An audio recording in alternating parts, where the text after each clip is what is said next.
Inyo, speaking of yung sinungaling na presidente. Speaking of Bongbong Marcos, mga bossing, eto, pakinggan na natin. Yung mga, may bago na naman siyang podcast, anak ng tinapay ka, wala kang nagagawa sa bayan, puro ka podcast. Nung nakaraan, ang nag-i-interview sa kanya, si Kato Nying, na, putay na, ewan ko, walang prinsipyo din yung tao na yun. Ngayon naman, si Cheryl Cosin. Nagkaroon ng pagkakataon para matanong si Bongbong sa kanyang mga nagawa. Lalabas yata yan alas 3 ng Lunes. Yang kanyang podcast o re-reactionan natin yung buo sa susunod. Pero sa ngayon, meron tayong mga nakuhang clips. Mga clips lang nung highlight ng mga sinabi niya tungkol dyan sa podcast na yan. Ayun na naman, para na naman siyang pusa. Iba-iba trip ni Bongbong, no? Iba-iba trip ni Bongbong. Hindi ko alam anong tinitira nito eh. Kasi minsan, siguro, iba-iba tama niya eh. O ang tama niya ngayon, maging mabait. Ang tama niya nung nakaraan, nung kay Kato Nying, ang tama niya, tamang sorry. Tamang tinatanggap niya ang mga kasalanan at mga pagkukulang ng gobyerno. Kaya maglilinis daw siya sa gobyerno. Putangin na siya yung dumi. Siya yung pinakamalaking kabubuhan na ginawa ng majority ng mga Pilipino. 31 million kabubuhan ang ibinigay ang kumbaga 31 million ways of destroying your country. Yung iboto mo yan, si Bongbong Marcos, kita mo ginagawa sa Pilipinas, more than 3 years na. 3 taon mahigit na. 2 SONA na nagdaan. Putangin na yan, wala pang nagagawa. Oo, anong ha? Ha ka ng ha dyan. Oo, totoo yun. O kaya ngayon, meron naman siyang podcast. Tapos nung mga nakaraan naman, ang trip niya, ang tama naman niya, siya naman lagi yung tama. Yun ang tama niya, siya laging tama. Tapos, putangin lang yan, basta iba-iba trip niya. May trip siyang nang buburaut siya, may trip siyang binabali niya yung mga sinasabi niya, may trip siyang kabaliktaran naman yung sinasabi niya. Iba-iba trip niya eh. Hindi ko alam kung iisa lang ang source ng sinisinghot nito eh. Kasi iba-iba ang iba-iba ang tama sa kanya. O so ngayon, meron na naman siyang bagong pautot. Meron na naman siyang podcast at ito ang isa sa kanyang mga sinabi. Pakinggan yung maigi at tingnan nyo kung maniniwala kayo.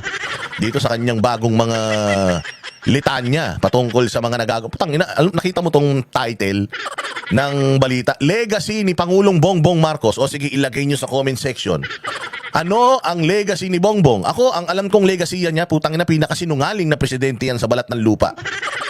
Yan ang pinaka-fake news. Kung meron man talagang iniwan yan na hindi mo makakalimutan, yaan yung pagpapakalat niya mismo ng mga maling balita. Sabi ko nga sa inyo, pinaka evident na peking balita. Ayan, yung hindi makikipag-coordinate sa ICC.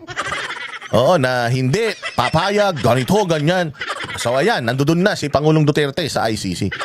Isa pang kasinungalingan ng hayop na yan, yung flood control project niya na pinack-check. Pinack-check ng mismong Panginoon natin, pinaulan dito. Saglit pa lang umulan, nalunod na yung mga imbornal natin. Hayop niya, para na tayong water world. Ganyan kasinungaling yan. Ano pa, yung sinabi niya na sa Kingdom of Jesus Christ, wala daw pumasok na baril. Walang human rights violations. Walang mga naganap na ganito na ganyan. Walang tear gas, walang pepper spray. Lahat wala. Maayos ang aming pagkakahandle dyan. Ano pa ang legacy yan ng punyeta na yan? Ang pinakawalang utang na loob na tao sa buong mundo. Bakit? Yan ang mga legacy niyan. Tinulungan ng SMNI. Noong mga panahon na itong mga putang inang media na ito, araw-araw siyang binabanatan dahil sa kanyang kabubuhan. Mantakin mo, hindi umaatin ng debate yan dahil tanga eh. May aatin ba ng debate na ganyan? Tatanungin mo na nga tungkol sa ginagawa niya eh. Wala pang maisagot yung hinayupak na yan. Ilalo na kung ang katapat niya magagaling na mga presidentiables, tapos tatanungin siya tungkol sa mga bagay-bagay. Puta, walang alam. Flood control. Yung umulan nga lang ng malakas, hindi alam anong gagawin eh. Nanghihingi na ng tulong sa mga gabinete niya eh. Kung anong gagawin sa tindi ng damage dyan sa Bicol nung nakaraang bagyo eh. Hindi ba, walang silbi to, walang utak ito. So itong mainstream media, lahat binabati ko sa kanila, tatay mo magnanakaw, tatay mo mas murderer, ganito, ganyan, never again, di ba? So anong ginawa? Di ba, tinulungan siya ng SMNI. Gumawa ang SMNI ng isang debate na maayos para sa kanya. Ang laki ng ginastos ni Pastor Apollo Kibuloy doon. Ang dami niya pandalang chuwariwap. Tanginan yan, ang dami-dami ng dalang entourage, pinalamon lahat yan. Ang ginawa pa ni Pastor Apollo Kibuloy sa kanya? Pinagamit pa yung kanyang resources, pinagamit yung mga kanyang bagong Pilipinas sa Mindanao. Pinagamit pa yung bus. Lahat talagang nakasunod sa kanya lahat ng media ng SMNI para lang maikampanya siya at matulungan siyang manalo. Anong ginawa ng punyeta pagkatapos? Pagkatapos ang ginawa ng punyeta, pinatrabaho kagad dito si Pastor Apollo Kibuloy. Bumunta lang ng Amerika, pagbalik, putang ina, ganyan na ginawa. Bigla na nagkaroon ng mga hearing, kaliwat kanan, bigla na binuhay yung mga kaso. Tapos, putya, siya pa mismo nagsasalita. Meron pa siya mga sinasabing bula-bula ang propeta. Putangin na yan. Hindi naman nakikinig sa preaching ni pastor yan. Noon naman, tuwan-tuwa yan. Lahat ng mga mukha niya nandoon sa wall ng KOJC kung saan sino-sino yung mga politiko na bumisita sa kanila. Puta, ang dami niyang beses nagpunta ron na tumingi ng tulong kay Pastor Apollo Kibuloy. Ganito pa ang ginawa niya kay Pastor Apollo Kibuloy. 6,000 pulis, 16 days pinapasok niya dyan sa compound. Para gusto kubkubin yung lugar dahil maganda yung kingdom, gusto nilang ariin dahil napakaganda ng mga properties ng KOJC, gusto nilang ariin. Putang ina mga magnanakaw. Hindi nyo ba kayang magpundar niyan para sa sarili nyo? Ang dami-dami yung pera, ang ninakaw ng tatay mo. Grabe ang ninakaw ng tatay mo sa bayang Pilipinas. Putang ina, hindi nyo kaya magpagawa niyan sa sarili nyo? Nagawa nga ng Kingdom of Jesus Christ, makuha nila yan sa dugot pawis nila, tapos gusto nyo kunin nyo lang? Kakapal na mukha nyo. Ano pa? Ano pang legacy nitong hayop na to? Katrayduran kay Pangulong Duterte. Matapos tulungan Inday Sara na maging presidenteng hayop na yan, matapos na ipalibing yung kanilang tatay, o anong ginawa kay Pangulong Duterte? Hindi ba? Itinapon si Pangulong Duterte doon. Lahat, buong mundo alam na gobyerno natin ang nagsuko kay Pangulong Duterte. Di ba? Dahil nagpabuyo ang gobyerno natin sa mga komunista at makakaliwa na kalaban ng mga Duterte. Kala nila magtatagumpay sila, hindi. Unti-unti na po silang nakakarma at matatapos na unti-unti itong paghihirap ni Pangulong Duterte dyan. Mamaya pag-uusapan natin yan. So, kung may legacy na iniwan si Bongbong Marcos sa bayang Pilipinas, yan ay ang pighati, kabwisitan, kadimonyohan, kawalang utang na loob, o kasinungalingan. Yan ang kanyang legacy. 3 years, anong ginawa niyan? Wala. May tulay, may tren. Merong bagong may mga bagong linya yung tren natin. May mga ospital na naipatayo, may mga eskwelahan na naipatayo. Walang nagawa yan sa loob ng 3 taon. May tuloy-tuloy build project. Puta, ano yung ginawa diyan sa may yung Pasig River? Yung pinaganda, pinalagyan ng mga ilaw, nilagyan ng tinapal-tapalan yung mga para maganda pagtambayan. Mahilig kasi kayo tumambay. Kaya pinagaganda nyo yung mga tambayan. So hindi ba pinaganda nila yun dyan sa may Maynila? Nag-opening nung nakaraan. Ang ganda nga nung mga ilaw. Tangina sa umaga, ang dumi-dumi nung ilog na yan. Pwede ka mag-swimming dyan? Hindi. Punta pag tumambay ka dyan, masisinghot mo yung amoy nung Pasig River na pagkabaho-baho. So yun ang inuuna nila, pinaprioritize nila yung mga ganun. Kasi nga, tambayan, mahilig sila tumambay. Parang tumatambay lang sila. Diyan sa Malacanang, anong ginagawa nila? Parang kay standby lang. Nag-aantay na lang. Pagkagabi, inaantay mag-umaga. Pag umaga, inaantay mag-gabi. Ganun lang. Wala namang talagang ginagawa. Ano bang? Sige nga, lagay nyo sa comment section anong ginawa. Anong mga nagawa? Putangin na yung expressway sa norte. Di ba, probinsya na nila yan. Alam mo, dapat hanggang hanggang La Union. Hanggang La Union yung expressway na yan. Nahinto na dyan sa Rosario. Hanggang Rosario na lang. Panahon ni Pangulong Duterte, ilang yan, natapos yan natapos yung mga exit na yan. Ngayon, wala na naman. Hindi ba? Ngayon, problema na naman sa right of way. Kasi nga walang political will yung hinayupak. Kaya ang legacy niya. Yung mga ganyan. Ano pa? Ano mga nagawa? Ilagay nyo sa comment section. Bilis, i-content natin. Mag-isip kayo ng ano pang mga nagawa. Sige kayo, kung may naisip nyo yung nagawa niyang kahayupan sa bayan, ilagay nyo din dyan sa comment section para mabasa nila. Kasi baka sabihin nila hindi tayo nagsasabi ng totoo rito Yan, ang ginawa niyan. Tumaas ang krimen. Hindi ba? Tumaas ang krimen. Dumami na naman ang drugs. Di ba? Tuwan-tuwa sila. Ang dami daw nilang nahuling drugs. Pinakamarami daw drugs na nahuli nila sa tanan. Sa tanang history. Pinakamarami talagang droga nung panahon niya. Nung panahon ni Pangulong Duterte, wala na halos nahuhuling droga. Ngayon, ang daming drogang nahuhuli. Magugulat ka, walang nahuhuling drug lord. Walang nahuhulit nakikita ng drug. Meron ka nababalitaan ngayon na nahuling drug lord, nahuli, drug queen, nahuli. Wala kang makikitang ganun. Wala kang maririnig. Si Pangulong Duterte, ang daming pinahabol niyan ng mga drug lord. Di ba nga, si Dilima nakulong pa nga hindi ba? Pinababalik nga sa kulungan ngayon dahil mali yung pagkakakwit sa kanya hindi ba? Tapos, mga mayor, nagsitakasan. Mga mayor, yung mga pulis, pinatay nila isa't isa. Yung mga assets nila, yung mga ninja cops dyan na may mga bata-bata na tagabenta nila ng shabu, pinagpapapatay nila. Kaya nga dumami ang mga salvage victim nung panahon at saka ang dami mga nangamatay nung panahon ng war on drugs. Kasi nga, yung mismong sindikato at saka yung otoridad na mga sindikato rin, naglinis sila para hindi sila masukol. Lahat ng loose ends pinag-liquidate nila. Halimbawa, ako, pulis, ninja cops ako, lahat ng nahuhuli kong droga, ipinabibenta ko rin sa mga tao ko. Anong assurance ko na hindi ako ichuchuchu niyan? Wala akong assurance, kaya mas mabuti pa, itumba ko na yan. Pag tinumba ko na yan, nabawasan na ng isang magsusumbong sa akin. Ganyan, Yung panahon ni Pangulo, ganyan. Ngayon, Anong meron? Di ba? Tone-tonelada na uhuling drugs ngayon. Tone-tonelada ang nahuhuling drugs. Puta, ganyan tayo walang kakontrol sa customs. Noong panahon ni Pangulong Duterte, lahat ng mga luxury vehicles, putang ina, dinudurog niya. Ngayon, may nakita ba kayo kahit isa na mga smuggled na mga luxury vehicles na sinira nitong administrasyon na to? Wala. Kasi, putya, pinagkakapirahan nila yan. Di ba, nung kay Pangulong Duterte, illegal yan. Pumasok dito, mali ang papeles, hindi naman tayo gumasta dyan.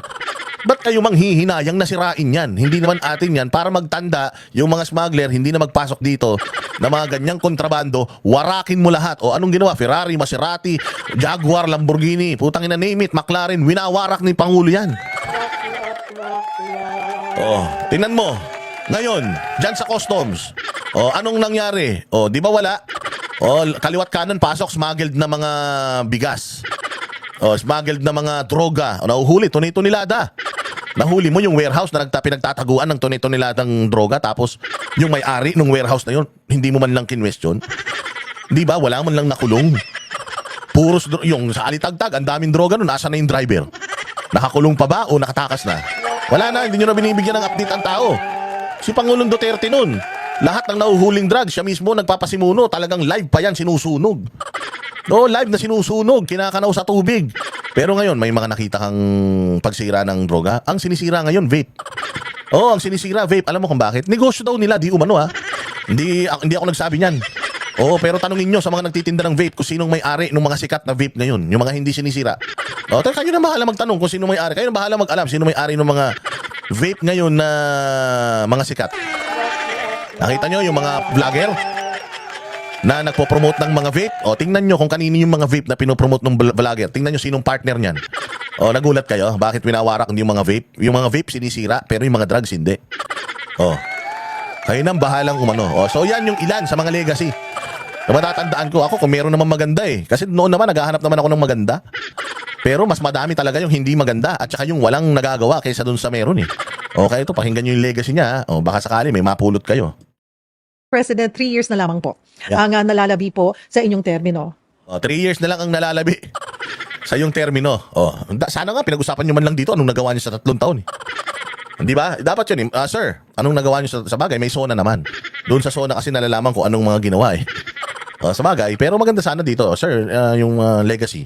Since legacy, we're talking about legacy. If your presidency will end tomorrow, what will be your legacy for what we're gonna call your legacy for the past 3 years? Sana yun ang tinanong mo eh, kung ano yung maisip niya. Siya, hindi eh. Sabi niya, 3 taon na lang. So, ibig sabihin, wala kang nagawa sa unang 3 taon. 3 taon na lang. Anong gagawin mo? Anong gagawin mo ha? Tanong sa kanya. What is the one thing you absolutely want to be remembered?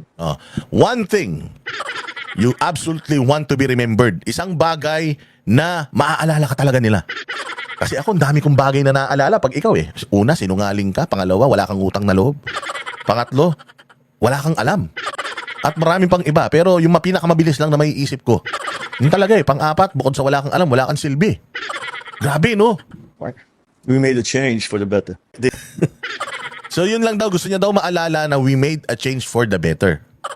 Paano nangyari yun? Anong mga nagawa mo, Bongbong, na nakapagbago para sa kabutihan ng Pilipino?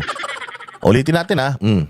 One thing you absolutely want to be remembered for? We made a change for the better. This has been my guide in all the positions I've taken. The worst thing that can happen is umupo ka doon sa position mo, na nagsilbi ka, umalis ka, walang pinagbago. Tangina, ganun na ganun. Yung 3 taon, ganun na ganun. Actually, nagbago. Maayos na eh. Inayos ni Pangulong Duterte. Sabi mo, itutuloy mo eh. Di ba? Wala kang tinuloy. Lahat ng project sa Mindanao, pinahinto mo.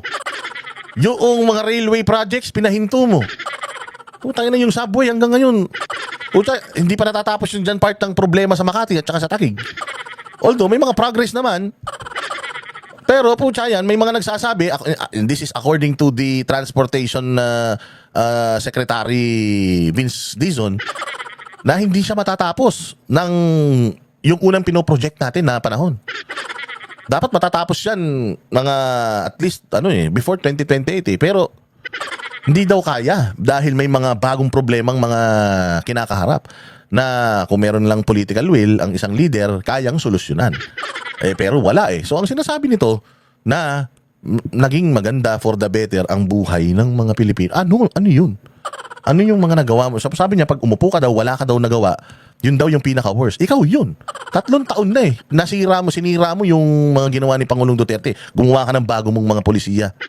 Na 3 taon na, bongbong. Wala tayong yung 20 pesos na kilo ng bigas mo, palpak. Yung 1 million housing project mo per year, palpak. Putang ina, ano pa yung mga kapalpakan? Kayo ilagay sa comment section. Pero sir, are you really sure? Sabagay, sabi ko nga sa inyo, si Bongbong Marcos ay meron talagang ugali na kung ano yung sinasabi niya, kabaliktaran talaga yung yung nangyayari. At saka merong mga ganitong yung mga, alam mo, hindi ko sinasabing siya yun pero may mga kaibigan ako. May mga kaibigan akong gumagamit na puging-pugi sila sa sarili nila. Oo, nagaling sila sa sarili nila, na talagang bilib sila sa sarili nila. Basta batak sila. Oo, talagang feeling nila invincible sila. Silang pinakamahusay, pinakamagaling, pinakapogi, pinakamabango. Pero yung katotohanan, pag inamoy mo sila, ang babaho. Yung mga adik, hindi naliligo yan. Ang babaho ng hininga niyan.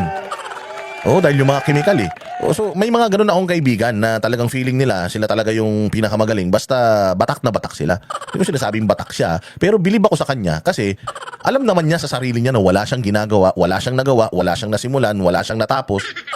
Pero putya, para sa kanya, ang galing-galing niya. Anong ibig sabihin yan? Di ba? So I absolutely insist that in 2028, when I leave this office, there are significant and tangible changes for the better in the life of each Filipino. Oh. Naniniwala ba kayo doon? Ako hindi Pero kayo, kung naniniwala kayo, ilagay niyo sa comment section. So, yun ang pangako niyang bago daw siya umalis or pag alis siya sa 2028. Ang tanong nga, abot ka ba 2028? Pag alis daw niya ng 2028, sigurado daw siya na mayroon siyang nagawang tangible at saka, significant. Yung mga words na ginagamit niya, highfalutin. Kasi nga, magaling to, articulate to. Mahusay man to sa, sa pagsasalita ng English. Pero, pag tinignan mo, totoo ba yung sinasabi niya? Totoo. Sabi ko nga sa'yo, binigyan ko na kayo ng mga example kanina. Yung sinabi niya na ang ekonomiya ng Pilipinas, maganda. Sinabi niya na safe na Pilipinas. Lahat yan mali di ba? Sinabi niya na flood control projects, lahat yan soblay. 20 pesos kilo ng bigas. 1 million housing project per year. Ano pa yung mga ipinangako niya na pagkarami-rami? Wala naman ginawa. Hindi ba? Nakaraan? Gusto na willing makipagbati sa mga Duterte, pero binali din niya. Di ba? Nitong nakaraan, hindi daw siya makikialam at ayaw daw niyang makialam sa impeachment, pero ang dami niyang mga statement na willing daw siyang makipagdialogo pa sa mga congressman at senador para lang magkasundo sila. Magkasundo saan? Sa impeachment. So, ito nga yung tao na may reputasyon na even if alam mo for a fact na Biyernes ngayon, pag sinabi niya na today is Friday, ifa-fact check mo pa, titingnan mo pa tripleng beses yung kalendaryo mo sa cellphone, kalendaryo mo sa bahay, para lang mapatunayan mo kung nagsasabi ba siya ng totoo hindi. Ganun, kabado ka na sa kanya. When he says something, yung opposite yung nangyayari.